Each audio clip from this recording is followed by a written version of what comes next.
சொல்லுகிறது. யோவான் 8:36. யோவான் 8:36. ஆகையால் குமாரன் உங்களை விடுதலையாக்கினால் மெய்யாகவே விடுதலையாவீர்கள். கரங்களை எவ்வளவு பேர் தட்ட போறீங்க? ஹல்லேலூயா. கர்த்தருடைய ஆவி எங்கேயோ அங்கே என்ன உண்டு? கர்த்தருடைய ஆவி எங்கேயோ, ஆவியானவர் எங்கேயோ அங்கே என்ன உண்டு? விடுதலை உண்டு. Where there is a spirit, there is freedom. அங்கே விடுதலை உண்டு, அங்கே சுதந்திரம் உண்டு, அங்கே நிம்மதி உண்டு, அங்கே சுகம் உண்டு, அங்கே அடைக்கலம் உண்டு, அங்கே ஆறுதல் உண்டு, அங்கே அவர் ஒருவரே விடுதலையாய் எனக்கு உங்களுக்கும் இருக்கிறார். இந்த விடுதலையை நானும் நீங்களும் பெற்றுக்கொண்டிருக்கிறோம். யாரெல்லாம் அவருடைய இரத்தத்தினால் கழுவப்பட்டிருக்கிறோமோ, யாரெல்லாம் அவருடைய சிலுவை பாடு உண்மை என்பதை அறிந்திருக்கிறோமோ, இயேசுவே தேவன் என்று அவர் ஒருவரெல்லாம் அவருடைய பெயரை அறிக்கை செய்து அவரை ஏற்றுக்கொண்டிருக்கிறீர்களோ அவர்கள் எல்லாரையும் கர்த்தர் விடுதலையாக்கி இருக்கிறார். ஹல்லேலூயா. அந்த விடுதலையை தான் நானும் நீங்களும் கொண்டாட வந்திருக்கிறோம். ஹல்லேலூயா. SGAG Chapel is celebrating God's freedom and favor. ஹல்லேலூயா. கர்த்தருடைய விடுதலையை, கர்த்தர் கொடுத்த விடுதலையை நானும் நீங்களும் இந்த மாதம் முழுவதுமாய் கொண்டாட போறோம். இந்த மாதம் முழுவதுமாய் அதற்காக அவரை துதிக்க போகிறோம். இந்த மாதம் முழுவதுமாய் கர்த்தரையே நாம் அவருடைய விடுதலையே, அவருடைய தயவையே நாம் கொண்டாடி கொண்டு நினைத்து கொண்டிருக்க போறோம், தியானித்து கொண்டிருக்க போறோம். ஹல்லேலூயா. கர்த்தருடைய ஆவியானவர் எங்கேயோ அங்கே விடுதலை உண்டு. தீத்து 3:4 வசனம் சொல்லுகிறது. தீத்து டைட்டஸ் 3:4 ತೀತನಿಗೆ ಬರೆದ ಪತ್ರ 3:4 ಮೂರನೇ ಅಧಿಕಾರ 4ನೇ ವಚನ. நம்முடைய இரட்சகராகிய தேவனுடைய தயையும் மனுஷர் மேலுள்ள அன்பும் பிரசன்னமான போது நாம் செய்த நீதியின் கிரியைகளின் நிமித்தம் அவர் நம்மை இரட்சியாமல் தமது இரக்கத்தின் படியே மறுஜென்ம முழுக்கினாலும், சொல்லலாமா என்னங்க? மறுஜென்ம முழுக்கினாலும் பரிசுத்த ஆவியினுடைய புதிதாக்குதலினாலும் நம்மை ரட்சித்தார். ஹல்லேலூயா. என்னை உங்களையும் ரட்சித்தார். எதனாலங்க? இரட்சகராகிய தேவனுடைய தயை மனுஷர் மேலே வந்ததுனால, மனுஷர் மேலே பிரசன்னமானதுனால அவர் என்னையும் உங்களையும் ஆவியானவர் ரட்சித்தார். இன்னொரு வார்த்தையில் சொல்லணும்னு சொன்னால் என்னையும் உங்களையும் விடுதலையாக்கினார். ஹல்லேலூயா. விடுதலை. குமாரன் உங்களை விடுதலையாக்கினால் மெய்யாகவே நீங்கள் விடுதலையாவீர்கள். பக்கத்தில் எனக்காக ஒரே ஒரு தடவை சொல்லிடுங்க, குமாரன். இப்படி சொல்லலாம், இயேசு உங்களை விடுதலையாக்கினால் மெய்யாகவே நீங்கள் விடுதலையாவீர்கள். ஹல்லேலூயா. இப்போ சொல்லலாம், நான் விடுதலை ஆக போகிறேன்ல, விடுதலை ஆயிட்டேன். ஹல்லேலூயா. ஏனென்றால் அவரை தேவனாக கொண்டிருக்கிற மனுஷன் நான். ஹல்லேலூயா. ஹல்லேலூயா. ஆக இந்த மாதம் முழுக்க நம்ம பார்க்க போகிறோம். இந்த நாளில் இதனுடைய இன்ட்ரடக்ஷன் மாத்திரம் நான் உங்களுக்கு சொல்லக்கூடும். இந்த நாளில், இந்த மாதத்தில், இந்த வாரத்தில் இது ஒரு முகவுரையாக மாத்திரம் நான் சொல்ல விரும்புகிறேன். அடுத்த வாரத்தில் இன்னும் பல காரியங்களை நாம் பார்க்க போகிறோம். The true freedom is found only in Christ. உண்மையான விடுதலை நாம் ஒருவரிடத்தில்தான் கண்டெடுக்க முடியும், கண்டுபிடிக்க முடியும், பெற முடியும். வேற எங்கேயும் இல்லை, கர்த்தரிடத்தில், இந்த இயேசுவிடத்தில், இந்த கிறிஸ்துவிடத்தில் மாத்திரம்தான். அதற்காக தான் அந்த வசனத்தை நான் சொன்னேன், குமாரன் உங்களை விடுதலையாக்கினால் மெய்யாகவே விடுதலையாவீர்கள். உண்மையான விடுதலை இன்றைக்கு எனக்கும் உங்களுக்கும் இந்த இயேசுவில் மாத்திரம்தான் கிடைக்கும். உண்மையான தயவும் இவர் மாத்திரம்தான் எனக்கு உங்களுக்கும் கொடுக்க முடியும். அது நிரந்தரமான தயவு. சில சமயத்தில் எனக்கு விடுதலை இந்த விஷயத்திலிருந்து வேணும்னு சொல்லி இன்றைக்கு அநேகர் தேவனை அறியாதவர்கள், அறியாமல் இருக்கிறவர்கள், இயேசுவை ஏற்றுக்கொள்ளாதவர்கள், அல்லது தேவனை என்று இயேசுவே தேவன் என்பதை அறியாதவர்கள் நிறைய பேர் என்ன பண்ணுறாங்க? தங்கள் விடுதலையை தேடி எத்தனையோ மலைகளுக்கு ஓடுகிறார்கள், எத்தனையோ ஆசிரமத்திற்கு ஓடுகிறார்கள், எத்தனையோ மனிதர்களை தேடி ஓடுகிறார்கள். இன்றைக்கும் எத்தனையோ குகைகளில் போய் தியானம் பண்ணி கொண்டிருக்கிறார்கள், எத்தனையோ மடங்களில் போய் தங்கள் வாழ்நாட்களை வீணாக்கி கொண்டிருக்கிறார்கள்.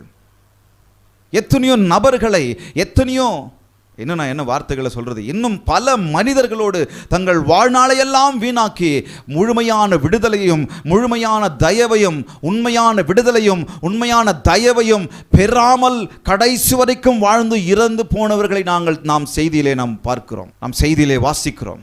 ஆக உண்மையான விடுதலை உண்மையான தயவு இந்த தேவன் மாத்திரம்தான் கொடுப்பார் என்பதிலே எல்லளவும் சந்தேகம் கிடையாது. வானத்தின் கீழும் பூமியின் மேலும் சகல அதிகாரமும் அவருக்கு மாத்திரம்தான் கொடுக்கப்பட்டிருக்கிறது. என்னையும் உங்களையும் விடுதலையாக்க, என்னையும் உங்களையும் ரட்சிக்க அவர் நாமமே இல்லாமல், இயேசுவின் நாமமே இல்லாமல் வேறொரு நாமம் இல்லை. எனக்கு விடுதலை தருகிற நாமம் இயேசுவின் நாமம், எனக்கு வெற்றியை தருகிற நாமம் இயேசுவின் நாமம், எனக்கு நிம்மதியை தருகிற நாமம் இயேசுவின் நாமம். என்னுடைய வாழ்க்கை எல்லா போராட்டங்களையும் பிரச்சனைகளையும் பாடுகளையும் உபத்திரவங்களையும் நீக்குகிற நாமம், நிவர்த்தி செய்கிற நாமம் இந்த இயேசுவின் நாமம் மாத்திரம்தான். ஆக இந்த நாமத்தை அறியாமல், இந்த நாமத்தில் தான் உண்மையான விடுதலையும் தயவும் எனக்கும் உங்களுக்கும் இருக்குது என்று தெரியாமல் இன்றைக்கு அநேகர் பலவிதமாய் பல காரியங்களை தேடி ஓடிக்கொண்டிருக்கிறதை நாம் பார்க்கிறோம். இன்றைக்கு நம்ம அதை தான் பார்க்க போறோம். சொல்லலாம், the true freedom is found only in Christ. இயேசுவில் மாத்திரம்தான், கிறிஸ்துவில் மாத்திரம்தான் எனக்கு உண்மையான விடுதலை, உண்மையான தயவு. வேற எங்கேயும் இல்லை, வேற யார் இடத்திலும் இல்லை, வேற எந்த மடத்திலும் அல்ல. ரோமர் 8:2 இப்படியாக சொல்லுகிறது, கிறிஸ்து இயேசுவினாலே ஜீவனுடைய ஆவியின் பிரமாணம் என்னை பாவம் மரணம் என்பவைகளின் பிரமாணத்தின் நின்று விடுதலையாக்கிற்றே. ஆக கிறிஸ்துவில் மாத்திரம்தான் எனக்கு முழுமையான விடுதலை என்று சொல்லும் பொழுது இன்றைக்கு என் செய்தியின் முதல் காரியம் freedom from sin. Freedom from sin. பாவத்தில் இருந்து எனக்கு விடுதலை இந்த இயேசுவில் மாத்திரம்தான், வேறொருவராலும் கொடுக்க முடியாது. பாவத்திலிருந்து ரட்சிப்பு விடுதலை இந்த இயேசு மாத்திரம் தான் கொடுக்க முடியும். நாம் இனி பாவத்துக்கு ஊழியம் செய்யாதபடிக்கு பாவ சரீரம் ஒழிந்து போகும் பொருட்டாக நம்முடைய பழைய மனுஷன் அவரோட கூட சிலுவையில் அறையப்பட்டதென்று அறிந்திருக்கிறோம். நான் பாவத்திற்கு இனி நான் ஊழியம் செய்யக்கூட அவசியம் இல்லை. பாவத்திற்காக பாவத்தில் நிலை கொண்டிருக்க வேண்டிய அவசியம் இல்லை. ஒருவன் கிறிஸ்துவுக்குள்ளாக இருந்தா பழையவைகள் எல்லாம் ஒழிந்து போயின, எல்லாம் புதிதாயின. இங்கே சொல்லுகிறார் பாருங்க, ரோமர் 8:2 சொல்றாரு, கிறிஸ்து இயேசுவினாலே ஜீவனுடைய ஆவியின் பிரமாணம். எந்த பிரமாணம்? கிறிஸ்து இயேசுவினாலே ஜீவனுடைய ஆவியின் பிரமாணம் என்னை பாவம் மரணம் என்பவைகளில் இருந்து பிரமாணத்தின் நின்று விடுதலையாக்கிற்று. அப்ப யாருங்க என்னை உங்களை விடுதலையாக்குறது? பாவத்திலிருந்து விடுதலையாக்குகிறது யாரு? இந்த இயேசு மாத்திரம்தான், இந்த கிறிஸ்து மாத்திரம்தான். ஹல்லேலூயா. அதை தாங்க நானும் நீங்களும் கொண்டாடணும் இந்த நாளிலே. ஹல்லேலூயா. என்னை விடுதலையாக்கி இருக்கிறார். என்னை நான் பாவத்தில் கூனி குறுகி போயிருந்தேன். நான் பாவம் செய்து அசிங்கம் பட்டு மோசத்திலும் மோசமாய் நான் வாழ்ந்து கொண்டிருந்தேன். என்னை விடுதலையாக்கினது அவர் தாங்க. கவனிங்க, பாருங்க, பாவத்தில் இருந்த முதல் காரியம் நான் உங்களுக்கு சொல்றேன். from sin and shame to holiness. பாவத்தில் இருந்தும் அவமானத்தில் இருந்தும் என்னை பரிசுத்தத்திற்கு நேராக நடத்தினது இந்த இயேசு தான்.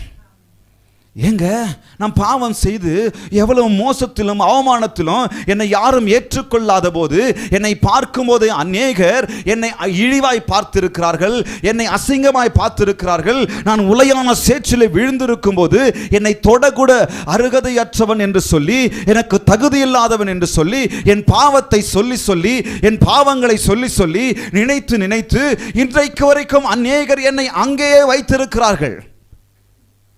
இன்னும் உளையான சேற்றிலே வைத்திருக்கிறார்கள். இன்னும் சிக்கிக் கொண்டிருக்க அதே நிலையிலே மனுஷர்கள் வைத்திருக்கிறார்கள். ஆனால் அதை நினைத்து நான் கவலைப்பட வேண்டிய அவசியம் கிடையாது. காரணம், என்னுடைய பாவத்தையும் என்னுடைய அவமானத்தையும் என் கிறிஸ்து கழுவி விட்டார். ஹல்லேலூயா. என் கிறிஸ்து கழுவி விட்டாருங்க.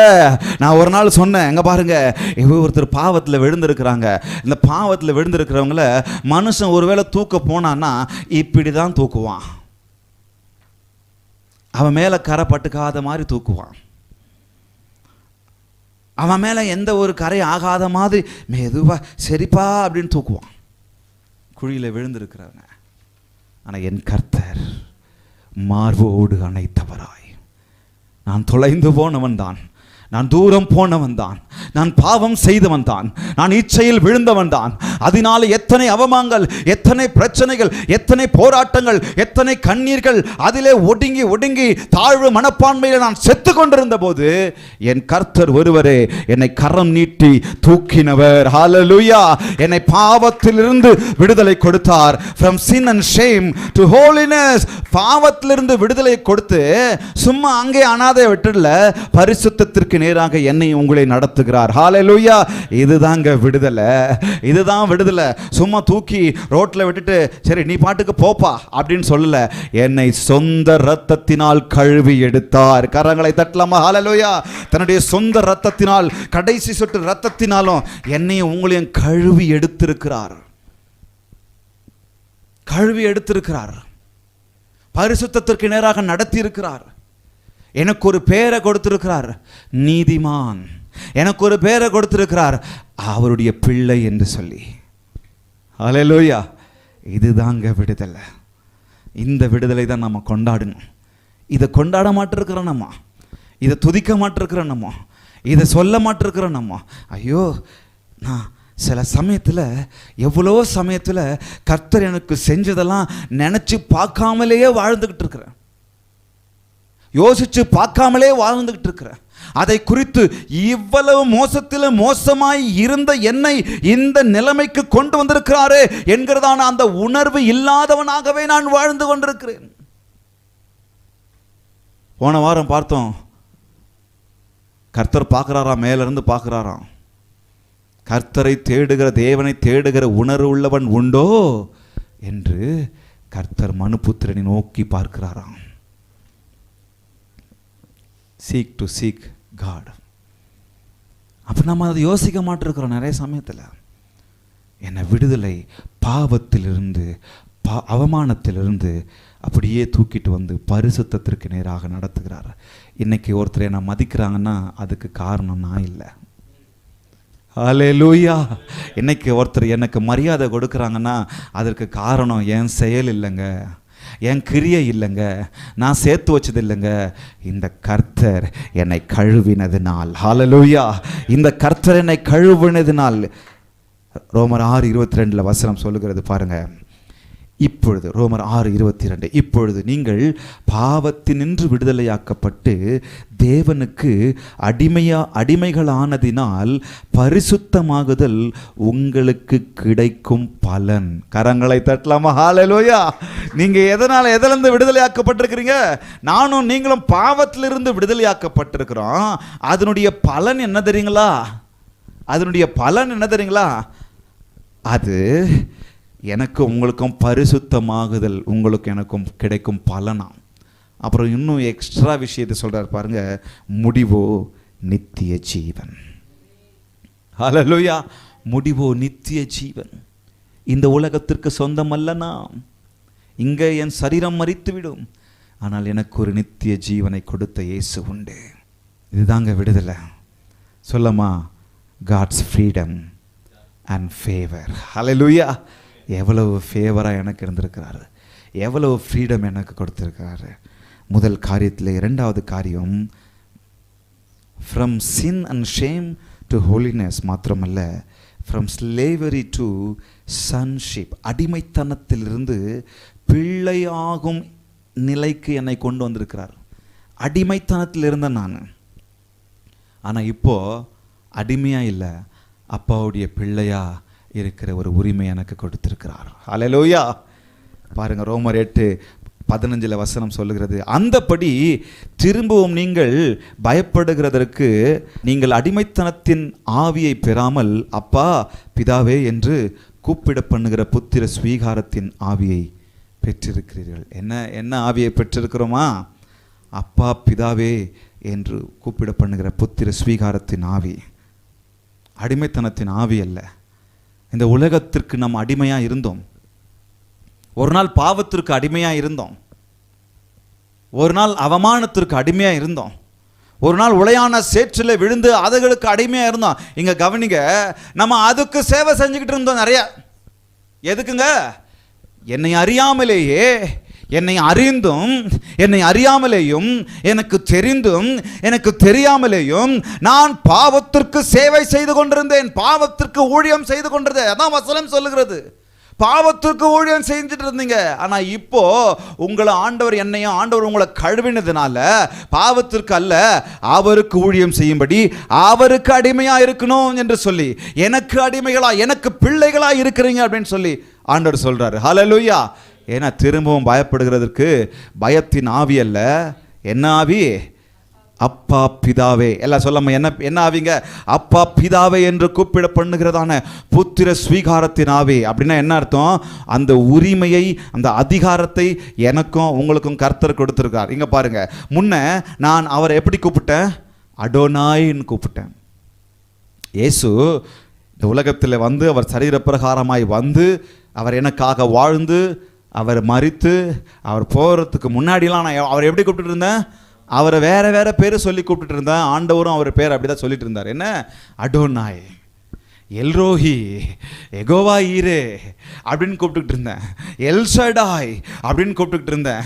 ஏலோஹிம் என்று கூப்பிட்டுக்கிட்டு இருந்தேன். இருக்கிறவர் என்று கூப்பிட்டுக்கிட்டு இருந்தேன். இருந்தவர்னு கூப்பிட்டுக்கிட்டு இருந்தேன். வருகிறவர் என்று கூப்பிட்டுக்கிட்டு இருந்தேன். அன்சேஞ்சிங் காட் என்று கூப்பிட்டுக்கிட்டு இருந்தேன். இன்னும் பல பேரை சொல்லி கூப்பிட்டுக்கிட்டு இருந்தேன். ஆனால் எப்போ இயேசு வந்து எனக்கு உங்களுக்காக மரித்து உயிர்த்தாரோ, எனக்காக எப்பொழுது சிலுவை மரணத்தை அடைந்தாரோ, அந்த பெயர்களை எல்லாவற்றை விட ஒரு பெரிய பேரை, அந்த உரிமைகள் எல்லாவற்றையும் விட ஒரு பெரிய உரிமை எனக்கு கொடுத்துட்டாரு. அப்பா என்று கூப்பிடும் பண்ணுகிறதான புத்திர ஸ்வீகாரத்தின் ஆவி. ஹல்லேலூயா. அவங்க கிட்ட போய் பேரை சொல்லுங்கன்னு சொன்னா, நானே I am that I am அப்படின்னு சொல்றாரு. பேரை சொல்லுங்கப்பா அப்படின்னு சொன்னா, இருக்கிறவர், இருந்தவர், வருகிறவர் அப்படின்னு சொல்றாரு. பேரை சொல்லுங்கன்னு சொன்னா, ஆபிரகாமின் தேவன், ஈசாக்கின் தேவன், யாக்கோபின் தேவன் சொல்றாரு.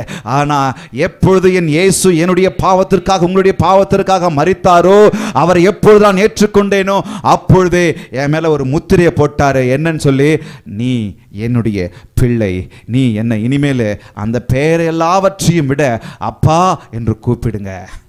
என்னை அடாப்ட் பண்ணிக்கிட்டாரு, என்னை அவர் தத்தெடுத்துக்கிட்டாரு, சொந்த பிள்ளையாகவே வைத்துக் கொண்டார். நான் அவர் எல்ஷடாயின்னு கூப்பிடும்போது அவர் எவ்வளவு சர்வ வல்லவர், எவ்வளவு பராக்கிரமசாலி என்பதை நான் உணர்ந்தேன். ஹல்லேலூயா. அவர் ஏலோஹிம் என்று கூப்பிடும்போது அவர் எங்கும் நிறைந்தவர், அவர் எல்லாரையும் பார்த்து கொண்டிருக்கிறார் என்பதை நான் அறிந்தேன். அவரை எபினேசரே என்று நான் கூப்பிடும்போது, இதுவரைக்கும் எனக்கு உதவி செய்தவர் என்னை இனியும் உதவி செய்வார். அவர் எல்ஷடாய் என்று சொல்லும்போது சர்வ வல்லவர் என்று சொன்னேனே, எல்ரோஹி என்று சொல்லும்போது என்னை காண்பவர் என்று சொன்னேனே, இதை எல்லாவற்றையும் அறிந்தேன். ஆனா இப்போ அவர் அப்பான்னு கூப்பிடும்போது அவை எல்லாவற்றையும் விட இப்படிப்பட்ட குணநலன்களை உடைய, இப்படிப்பட்ட பராக்கிரமசாலியானவர் என்னுடைய அப்பா, என்னுடைய தந்தை. ஹல்லேலூயா. என்னுடைய தந்தை, என்னை தத்தெடுத்தவர், என்னை எடுத்துக்கொண்டவர், என்னை மாற்றினவர் என்று நான் அறிந்து கொண்டேன். அந்த அதிகாரம், அந்த உரிமை எனக்கு கர்த்தர் கொடுத்திருக்கிறார். இப்ப சொல்லலாம், திரும்பவும் நான் பயப்படுகிறதற்கு பயத்தின் ஆவி அல்ல, அப்பா பிதாவே. ஹல்லேலூயா. அப்பா ஃபாதர், அப்பா ஃபாதர், அப்பா பிதாவே என்று கூப்பிட பண்ணுகிறதான புத்திர ஸ்வீகாரத்தின் ஆவியை எனக்கு உங்களுக்கு கொடுத்தார். ஹல்லேலூயா. கரங்களை தட்டலாமா? ஹல்லேலூயா. கலாத்தியர்ல வசனம் சொல்லுகிறது, கலாத்தியர் 5:1, ஆனபடியினாலே நீங்கள் மறுபடியும் அடிமைத்தனத்தின் நுகத்துக்குட்படாமல் கிறிஸ்து நமக்கு உண்டாக்கின சுயாதீன நிலைமையிலே நிலை கொண்டிருங்கள். அதாவது விடுதலையின் நிலைமையிலே நிலை கொண்டிருங்கள். ஹல்லேலூயா. ஹல்லேலூயா. யோவான் 8:34 வசனம் சொல்லுகிறது, இயேசு அவர்களுக்கு பிரதியுத்தரமாக, பாவம் செய்கிறவன் எவனும் பாவத்துக்கு அடிமையாய் இருக்கிறான் என்று மெய்யாகவே மெய்யாகவே உங்களுக்கு சொல்லுகிறேன். ஆனால் இன்றைக்கு அவர் என்ன சொல்றாரு? நீ பாவி அல்ல, என்னுடைய பிள்ளை. ஹல்லேலூயா. ஏன்னா உனக்காக செய்ய வேண்டியதை நான் பே பண்ணிட்டேன். டெட்டலெஸ்டாய் நம்ம குட் ஃப்ரைடேல நம்ம வாசித்தோம், தியானம் பண்ணோம். என்னங்க டெட்டலெஸ்டாய் என்று சொன்னால் என்ன அர்த்தம்? பெய்டு, ஃபுல், முழுவதுமாய் அவர் கொடுத்து தீர்த்து விட்டார். என் பாவத்திற்கான சம்பளத்தை முழுவதுமாய் கொடுத்து தீர்த்து விட்டார். டெட்டலெஸ்டாய். எவ்வளோ நல்ல தேவன் பாருங்க, எவ்வளோ வல்ல தேவன் பாருங்க. ஆக அது மாத்திரமில்லை, முதலாவது காரியத்திலே மூன்றாவது விஷயத்தை நாம் பார்க்க போகிறோம். From fear to power. From fear to power. பயத்திலிருந்து வல்லமைக்கு நேராக, பயத்திலிருந்து பலத்துக்கு நேராக என்னை உங்களை நடத்தியிருக்கிறார். எதுக்கு நேராக நடத்துகிறாரு? இதுதாங்க விடுதலை. எங்கேருந்து நடத்துகிறாரு? பயத்திலிருந்து பலத்திற்கு நேராக, பயத்திலிருந்து வல்லமைக்கு நேராக.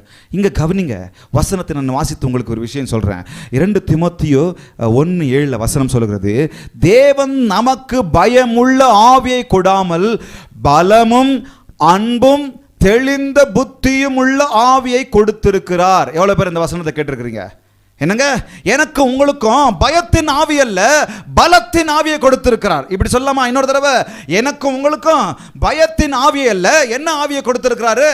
பலத்தின் ஆவியை, வல்லமையின் ஆவியை கொடுத்திருக்கிறார், அன்பின் ஆவியை கொடுத்திருக்கிறார், தெளிந்த புத்தியின் ஆவியை கொடுத்திருக்கிறார். இங்க கவனிங்க, முன்பு நான் எதுக்கெல்லாம் பயப்படுறேனோ அதையெல்லாம் வணங்க ஆரம்பிச்சிட்டேன். அப்படிதானே? ஆரம்ப காலகட்டத்தில் ஜனங்க எதுக்கெல்லாம் பயந்தாங்க, அதை எல்லாவற்றையும் வணங்க ஆரம்பிச்சுட்டாங்க.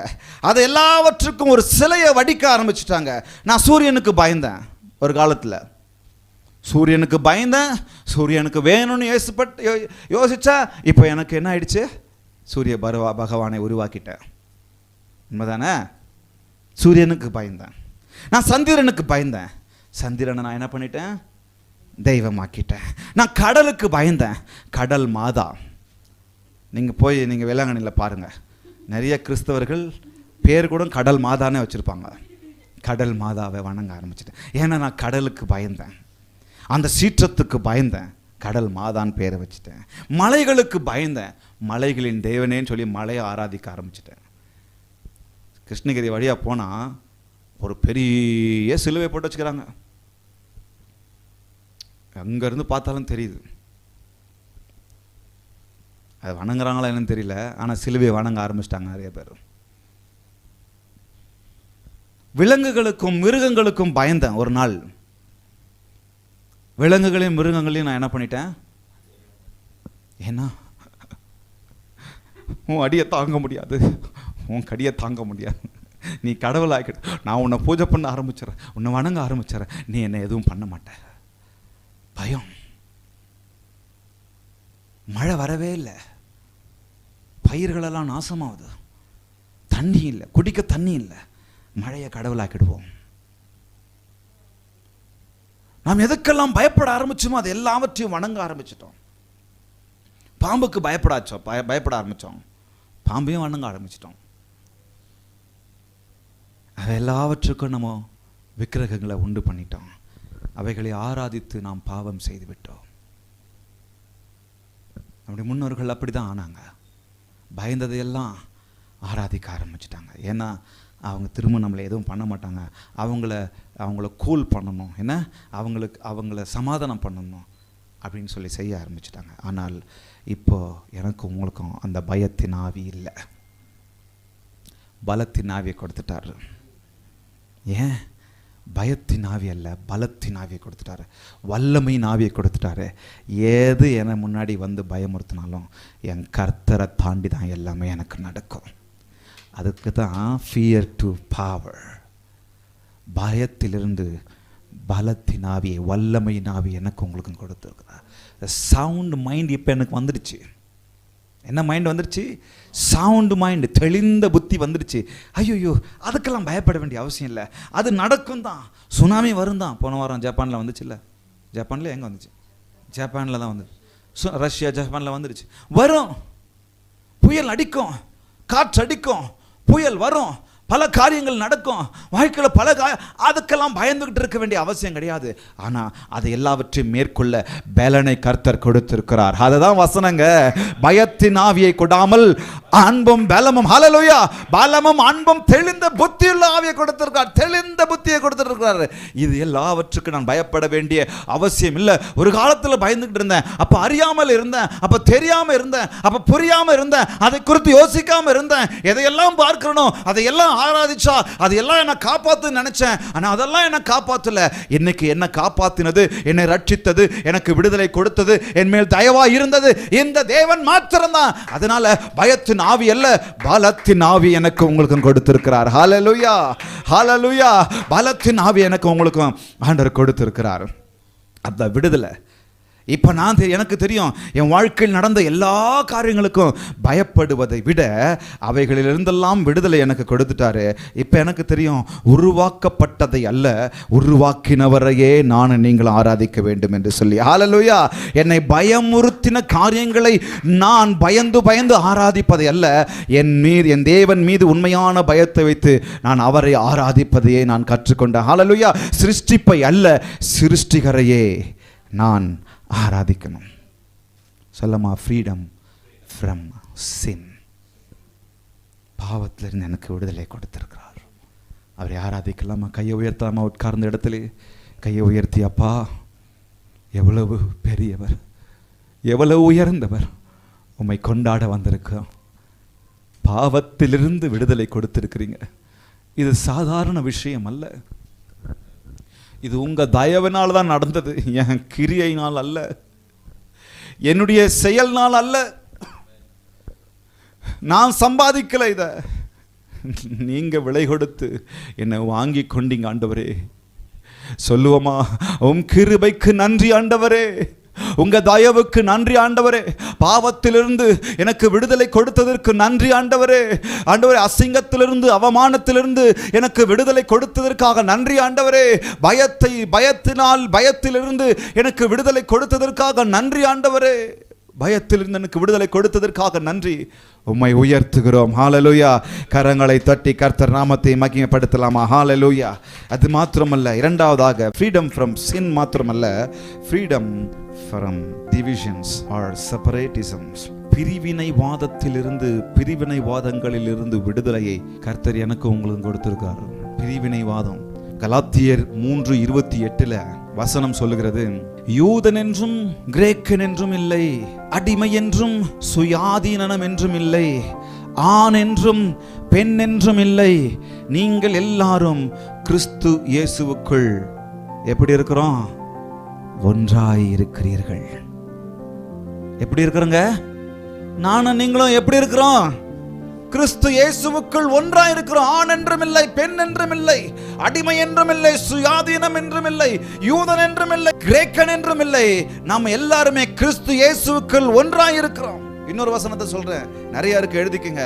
கொலோசியர் 3:11 வசனம் சொல்லுகிறது, அதிலே கிரேக்கன் என்றும் யூதன் என்றும் இல்லை, விருத்த சேதனம் உள்ளவன் என்றும் விருத்த சேதனம் இல்லாதவன் என்றும் இல்லை, புறஜாதி என்றும் புறதேசத்தான் என்றும் இல்லை, அடிமை என்றும் சுயாதீனன் என்றும் இல்லை, கிறிஸ்துவே எல்லாரிலும் எல்லாமுமாய் இருக்கிறார். கரங்களை தட்டலாமா? ஹல்லேலூயா. இந்த உலகம் என்னையும் உங்களையும் பல பெயரை சொல்லி என்னை செப்பரேட் பண்ணி வைக்குதுங்க. இந்த உலகம் என்ன பண்ணுதுங்க? என்னை செப்பரேட் பண்ணி வைக்குது. செப்பரேட்டிசம், பிரிவினை பண்ணி வைக்குது, பிரிவினைவாதம். என்ன பேர் சொல்லுது பாருங்க. போன வாரம் எவ்வளவு கொடூரம் நடந்தது தமிழ்நாட்டில். ஒரே ஒரு விஷயம், அவ்வளவு மோசம், அதை ஜீரணிக்க முடியல.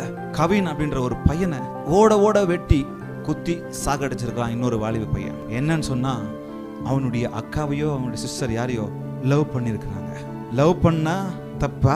ஆனா என்ன விஷயம் தெரியுமா நடந்திருக்கு? அவன் வேற ஜாதியா, என்னங்க வேற ஒரு ஜாதின்றதுனால அவனை கொலை பண்ணி இன்னைக்கு அவன் உயிரோடு இல்லை. கீழ் ஜாதின்ற அந்த எண்ணத்தினால இன்னைக்கு அவன் உயிரோடு இல்லை. வயிறு எரியுது. அந்த வீடியோ, அந்த அந்த நியூஸ், அந்த காட்சியெல்லாம் பார்க்கும்போது வயிறு எரியுது நம்மளுக்கு. ஒரே ஒரு விஷயம், ஜாதி ஜாதி இல்லை, ஜாதி இல்லைன்னு சொன்னாங்க. ஜாதி இருக்கு, ஜாதி இருக்கு. ஜாதியை பார்க்கக்கூடாது, அதை பண்ணக்கூடாது, இதை பண்ணக்கூடாது. எவ்வளவுதான் இந்த உலகத்தில் எவ்வளோ பேர் கற்றுக் கொடுத்தாலும் ஜனங்க அப்படிதான் இருக்கிறாங்க. நான் இந்த ஜாதி, நான் இந்த ஜாதி, நான் அந்த ஜாதி. இன்னைக்கு கௌரவ கொலை எவ்வளோ நடக்குது? ஒரு வருஷத்தில் நீங்கள் கௌரவ கொலையை கொஞ்சம் யோசிச்சு பாருங்க, ஆணவ கொலையை கொஞ்சம் யோசிச்சு பாருங்க. கீழ் ஜாதி மேல் ஜாதி என்கிற விஷயத்தில் எவ்வளோ கொலைங்க நடக்க தெரியுங்களா உங்களுக்கு? தமிழ்நாட்டில் மாத்திரம் இல்லை, கர்நாடகத்தில் கூட பல இடங்கள்ல. உலகம் அப்படிதான் வச்சு நம்மளை பிரித்து வைக்குது. நம்மளை பார்க்கும்போது நல்லா சிரித்து பேசுவாங்க, ஆனால் உள்ளுக்குள்ளே எங்கேயே நம்மளை ஒரு ஓரத்தில் தான் வைப்பாங்க. ஜனங்க அப்படிதான் பிரிவினை வாதத்தில் இருக்கிறாங்க. ஆனால் என் கர்த்தர் அந்த பிரிவினை வாதத்தில் இருந்தெல்லாம் விடுதலை கொடுத்திருக்கிறார். Freedom from separatism, freedom from divisions. ஆண் என்றும் இல்லை, பெண் என்றும் இல்லை, யூதன் என்றும் இல்லை, கிரேக்கன் என்றும் இல்லை, மேல் ஜாதி இல்லை, கீழ் ஜாதி இல்லை. ஒரு போன மாசத்துல நினைக்கிறேன், ஒரு கடையில் ஒரு பையனை போய் ஒரு வயசானவர், மகனே எனக்கு இதை கொடுப்பான்னு எதை கேட்டிருக்கிறாரு. அதில் எதனா தப்பு இருக்கா? மகனே இதை கொஞ்சம் கொடுப்பா. அந்த கடையில் இருக்கிற ஒருத்தன் வந்து, நீ எப்படிடா என் பிள்ளைய மகனேன்னு கூப்பிடுவ? உனக்கு யார் அந்த ரைட்ஸை கொடுத்தது? உனக்கு என்ன தகுதி இருக்கு? அப்படி அடிச்சிருக்கிறான். உலகம் அந்த அளவுக்கு மோசத்தில் மோசமாயிருக்கிறது. நான் ஒன்று சொல்லட்டுங்களா, நம்ம எல்லாரும் விடுதலை ஆயிருக்கிறோம். இப்படிப்பட்டவர்கள் விடுதலை ஆகணும். True freedom only in Christ. இவருக்குள்ளாக, இயேசுக்குள்ளாக மாத்திரம்தான் உண்மையான ஃப்ரீடம் கண்டுபிடிக்க முடியும். சமாரியா ஸ்திரீ பார்த்துருக்குறோம்ல. நான் ஒரு செய்தியை நான் பண்ணியிருக்கிறேன். சமத்துவ நேசர், சமாரிய ஸ்திரீயுடன் சமத்துவ நேசர். அவளை பெண்ணுன்னு சொல்லி தள்ளி வச்சாங்க. அவளை சமாரியர் என்று சொல்லி கீழ்ஜாதிக்காரி அப்படின்னு சொல்லி தள்ளி வச்சாங்க. அவள் சமுதாயத்தினால் ஒடுக்கப்பட்டு வச்சாங்க. மத்தியானத்தில் வரா. யாரும் என்ன பார்த்துடக்கூடாது.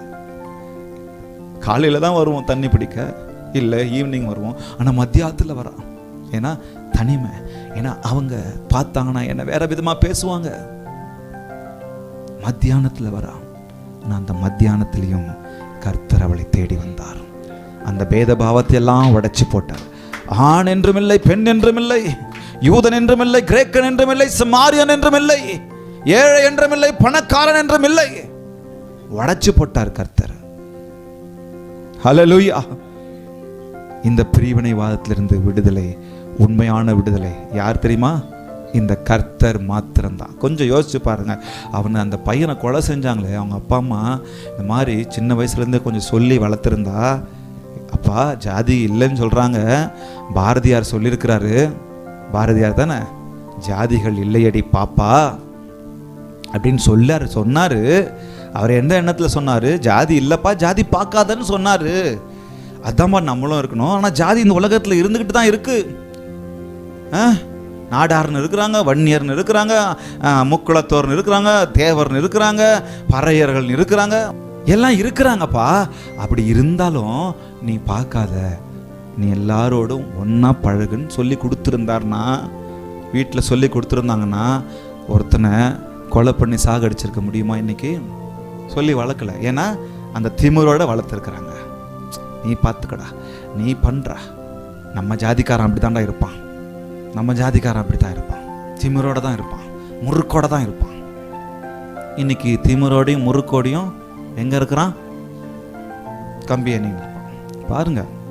ரேசிசம், காஸ்டிசம், செக்ஸிசம், பாலின பாகுபாடு, கலரிசம், வர்ணத்தை பார்க்குறாங்க, கலரை பார்க்குறாங்க. என்னது கலர்? வர்ணம். நீ வேற வர்ணம்யா, நான் வேற வர்ணம்யா. என்னவா? நீ அந்த வர்ணம், நீ இந்த வர்ணம். நீ அங்கேருந்து வந்த, நான் இங்கேருந்து வந்தேன். நீ அந்த இடத்துல இருந்து பிறந்த, நான் இந்த இடத்துல இருந்து பிறந்தேன். புரிஞ்சுக்குங்க, நான் அதெல்லாம் சொல்ல முடியாது. நீ அங்கேருந்து பிறந்த, நீ இங்கேருந்து பிறந்தேன், அதனால நீங்கள் வேற வரணும். நாங்கள் பிறந்ததே கலர் வரணும், வெள்ளை வரணும். ஏபிளிசம். ஏபிளிசம் சொன்னால் திறனற்றவன், திறன் இல்லை இவனுக்கு, இவனுக்கு எதுவுமே இல்லை, இவன் ஒரு ஃபுல், இவன் ஒன்றும் அறியாதவன், அவனை தள்ளி வச்சிருது. ஏஜிலிசம், ஏஜியிசம், வயது பாகுபாடு, பெரியவன் சின்னவன், அதை வச்சு தள்ளி வைக்கிறது. எத்னோ சென்ட்ரலிசம் அப்படின்னா என்ன? மேலோங்கி நம்பிக்கை. என் இனம்தான் பெரிய இனம், குடிகள் வேறு ஜாதிகள் வேறு, என் இனம்தான் பெரிய இனம் சொல்லுவாங்க. சாதி வேறு ஜாதி வேறு, இந்த ஒரு வார்த்தையிலே பெரிய வித்தியாசம் இருக்குது போல. சாதி வேறையாம், ஜாதி வேறையாம், என் இனம்தான் என் பெரிய இனம். இதை வச்செல்லாம் தள்ளி வைக்கும்போது என் கர்த்தர் வந்து ஒரு வார்த்தையை சொல்கிறாரு, யூதன் என்றும் இல்லை, கிரேக்கன் என்றும் இல்லை, ஆண் என்றும் இல்லை, பெண் என்றும் இல்லை, சமாரியன் என்றும் இல்லை, வேறு எதுவும் இல்லைப்பா. நீங்கள் எல்லாரும் கிறிஸ்துவுக்குள் ஒன்றாயிருக்கிறீர்கள். ஒன்றா பண்ணிட்டாரு. ஒரு ரத்தத்தினால் நானும் நீங்களும் கழுவப்பட்டது உண்மைன்னு சொன்னா இதெல்லாம் பார்க்கக்கூடாது, பார்க்க மாட்டோம். இது இயேசுவின் ரத்தத்தை நீங்களும் நாங்களும் உண்மைன்னு சொல்லி நம்ம நம்புறோன்னு சொன்னா இதெல்லாம் பார்த்துக்கிட்டு உட்காரக்கூடாது. நம்ம பிள்ளைகளை இன்னிலிருந்தே சொல்லி வளர்க்கணும். எதையும் பார்க்காதப்பா, கலரை பார்த்து வளராத, கலரை பார்த்து பழகாத, கேஸ்ட்டை பார்த்து பழகாத, வர்ணத்தை பார்த்து பழகாத, படிப்பை பார்த்து பழகாத. அவன் நல்லவனா கெட்டவனா, உண்மையானவனா, உன்னை நல்ல வழியில் நடத்துவானா, அதை பார்த்து மாத்திரம் பழகு. அப்படி நடத்த முடியலையா, நீ அவனை நடத்து, அதை மாத்திரம் பார்த்து பழகு, வேற எதையும் செய்ய போவாத அப்படின்னு சொல்லி இன்னிலேருந்து சொல்லி வளர்க்கணும். Freedom from separatism. மூன்றாவதாக ஃப்ரீடம் ஃப்ரம் வீக்னஸஸ். பலவீனங்களிலிருந்து என்னையும் உங்களையும் கர்த்தர் விடுதலையாக்கி இருக்கிறார். நம்ம வீக்னஸஸ் அப்படின்னு சொன்ன உடனே சிக்னஸை மாத்திரம் நம்ம பார்க்குறோம், சிக்னஸும் அடங்கியிருக்கு. ஆண்டவர் சொல்கிறார் பாருங்க, my weakness maybe my sickness maybe my வீக்னஸாக இருக்கலாம். என்னுடைய வியாதி, என்னுடைய பலவீனம் ஒருவேளை என்னுடைய வீக்னஸ் என்று சொல்லலாம். ஆண்டவர் சொல்கிறார் பாருங்க, என் தழும்புகளினால் சுகமானீர்கள். ஹல்லேலூயா. ஐசையா 53:5 சொல்லுகிறது, அவருடைய தழும்புகளினால் குணமாகிறோம். ஹல்லேலூயா. 1 பேதுரு 2:24 சொல்லுகிறது, அவருடைய தழும்புகளினால் குணமானீர்கள். ஏசாயால சொல்லுது, பழைய ஏற்பாட்டில் சொல்லுது குணமாகிறோம். இப்போ அவருடைய தழும்புகள் உண்டாயிடுச்சு, இப்போ என்ன ஆயிருக்கோம், குணமானோம். ஹல்லேலூயா. எவ்வளவு பெரிய வியாதி இருக்கட்டும், எவ்வளவு பெரிய கொடிய பலவீனம் இருக்கட்டும், ஆண்டவர் எனக்காக உங்களுக்காக அடிகள் காயங்கள் பட்டிருக்கிறார். அவருடைய தழும்புகளெல்லாம் நானும் நீங்களும் குணமாவோம், அதில் சந்தேகமே இல்லை. போன வெள்ளிக்கிழமை ஒரு பிரதர், ஒரு தம்பியை இங்கே நிற்க வச்சு நாங்கள் ப்ரேயர் எவ்வளோ பாரமாக பண்ணோம். அதுக்கு முன்னாடி நாள் அவரை குறித்து பேசிகிட்டு இருக்கும்போது, தன்னுடைய ஸ்நேகிதரோடு பேசிக்கிட்டு இருக்கும்போது அவ்வளோ அங்கலாய்த்து அவர் பேசிகிட்டு இருந்திருக்கிறாரு. நான் என்னத்துக்கு வாழ்கிறதுன்னு கேட்குறாரு. நான் எவ்வளோ தடவை நான் முடிவு எடுத்துகிட்டு இருக்கிறேன், வேணாம், இந்த வயசில் எனக்கு எதுக்கு இந்த மாதிரி வியாதி வந்துடுச்சு, இந்த மாதிரி வியாதி ஏன் வந்திருக்கணும், இத்தனை லேக்ஸ் ருபீஸை நான் எதுக்கு செலவு பண்ணியிருக்கணும், என் அம்மாவுக்காக நான் இருக்கிறேன் அப்படின்றாரு. அந்த வாலிப பிராயத்தில் எவ்வளவு வேதனை இருக்கும். ஒருவேளை அது உங்களுடைய வீக்னஸாக நீங்கள் நினைக்கலாம். ஆனால் கர்த்தர் அந்த வீக்னஸிலிருந்து விடுதலை கொடுக்க அவர் வல்லவராக இருக்கிறார். அவர் வல்லவராக இருக்கிறார். அவரால் குணப்படுத்த முடியாத ஒரு வியாதியும் இல்லை. அவர் எல்லாவற்றையும் பயன்படுத்துவார், எல்லாரையும் பயன்படுத்துவார். அவர் எப்படியும் சுகத்தை கொடுப்பார். அது அவருக்குரியது. ஒருவேளை நீங்கள் அதை உங்களை வீக்னஸ்ன்னு அப்படின்னு சொன்னீங்கன்னா, ஃப்ரீடம் ஃப்ரம் வீக்னஸஸ். அவர் வீக்னஸ்லேருந்து உங்களுக்கு விடுதலை கொடுப்பார், உங்கள் சிக்னஸ்லேருந்து விடுதலை கொடுப்பார். ஒருவேளை என்னுடைய இக்னோரன்ஸ் மேபி மை வீக்னஸ், என்னுடைய இக்னோரன்ஸ்னால் சொன்னால் என்னுடைய அறியாமை ஒருவேளை வீக்னஸாக இருக்கணும் அப்படின்னு சொல்லி நீங்கள் நினைக்கலாம். ஆனால் கர்த்தர் அதை மாற்ற வல்லவராக இருக்கிறார். ஹல்லேலூயா. என்னுடைய முட்டாள்தனத்தை என்னுடைய வீக்னஸ்ன்னு சொல்லி, உங்களுடைய வீக்னஸ்ன்னு சொல்லி நீங்கள் நினைக்கலாம். நீங்கள் யோசிக்காதீங்க, கர்த்தர் அதையும் மாற்ற வல்லவராக இருக்கிறார். அதிலிருந்தும் என்னையும் உங்களையும் விடுதலையாக்க வல்லவராக இருக்கிறார். ஹல்லேலூயா. என்னுடைய ஆங்ஸைட்டி, என்னுடைய கோபம் ஆங்ஸைட்டின்னு என்ன சொல்கிறது, அதான் கோபம் தானே. கோபம், என்னுடைய எரிச்சல், என்னுடைய பதட்டம், உங்களுக்கும் எனக்கும் அது ஒருவேளை வீக்னஸ்ன்னு நீங்கள் நினைக்கலாம். கர்த்தர் அவைகளிலிருந்தும் விடுதலை தர வல்லவராக இருக்கிறார், விடுதலை தந்திருக்கிறார். ஹல்லேலூயா. என்னுடைய இன்செக்யூரிட்டி, நான் இன்செக்யூரிட்டியாக ஃபீல் பண்ணுறேன், எனக்கு யாருமே இல்லைன்னு சொல்லி ஃபீல் பண்ணுறேன் அப்படின்னு சொன்னால் கர்த்தர் உங்களுக்கும் எனக்கும் துணையாளராக இருக்கிறார். ஹல்லேலூயா. என்னுடைய அன்ஸ்டேபிள், நான் ஒரு நிலையில்லாத நிலையில் நான் இருக்கிறேன் அப்படின்னு சொல்லி நீங்கள் ஒருவேளை அது என்னுடைய வீக்னஸ் அப்படின்னு சொல்லலாம். கர்த்தர் அந்த நிலையையும் மாற்ற அவர் வல்லவராக இருக்கிறார். ஹல்லேலூயா. என்னுடைய இச்சை, இதிலிருந்து என்னால் வெளியில் வர முடியல அப்படின்னு சொல்லி நீங்களும் நானும் ஒருவேளை சொல்லலாம். கர்த்தர் அவைகளிலிருந்தும் என்னை உங்களை விலக்கி விடுதலையாக்க வல்லவராக இருக்கிறார். ஹல்லேலூயா. என்னுடைய பேராசை, என்னுடைய envy, என்னுடைய jealousy, என்னுடைய laziness, என்னுடைய hatred, என்னுடைய addictions, இவை எல்லாவற்றிலிருந்தும் எனக்கு விடுதலை தர அவர் ஒருவரே வல்லவராக இருக்கிறார். ஹல்லேலூயா. அவர் ஒருவரே வல்லவராக இருக்கிறார். எந்த வீக்னஸ் நீங்க சொல்லுங்க, உங்கள் வாழ்க்கையில் நீங்கள் எந்த வீக்னஸ், இது என்னுடைய பலவீனமாக இருக்கிறது, இது என்னுடைய ட்ராபேக்காக இருக்கிறது, இதனால் நான் முன்னால முடியல, இதனால் நான் மேலே வர முடியல, இதனால் நான் சாதிக்க முடியல, இதனால் நான் எதையுமே செய்ய முடியல, இதனால் நான் அவமானப்படுறேன் அப்படின்னு சொல்லி இது என்னுடைய வீக்னஸாக இருக்குது, இதை நான் மேற்கொள்ள முடியல, இதிலிருந்து நான் எப்படி வெளியில் வர்றது அப்படின்னு சொல்லி ஒருவேளை உங்களுக்குள்ளாக கேள்விகள் இருக்கலாம். தனிமேலே நீங்கள் சோர்ந்து போயிட்டு இருக்கலாம். ஆனால் ஆண்டவர் இன்றைக்கு எனக்கு உங்களுக்கு சொல்றார், மீண்டுமாய் சொல்லுகிறார், ஃப்ரீடம் ஃப்ரம், சொல்லம்மா, ஃப்ரீடம் ஃப்ரம் வீக்னஸஸ். எல்லா வீக்னஸஸில் இருந்தோம் என்னை விடுதலையாக்கி இருக்கிறார், விடுதலையாக்குவார், விடுதலையாக்கி கொண்டு இருக்கிறார். ஹல்லேலூயா, ஹல்லேலூயா. அவர் சமூகத்தில் ஒப்பு கொடுக்கலாம். சொல்லுவோம், இந்த வாரம் வரும்.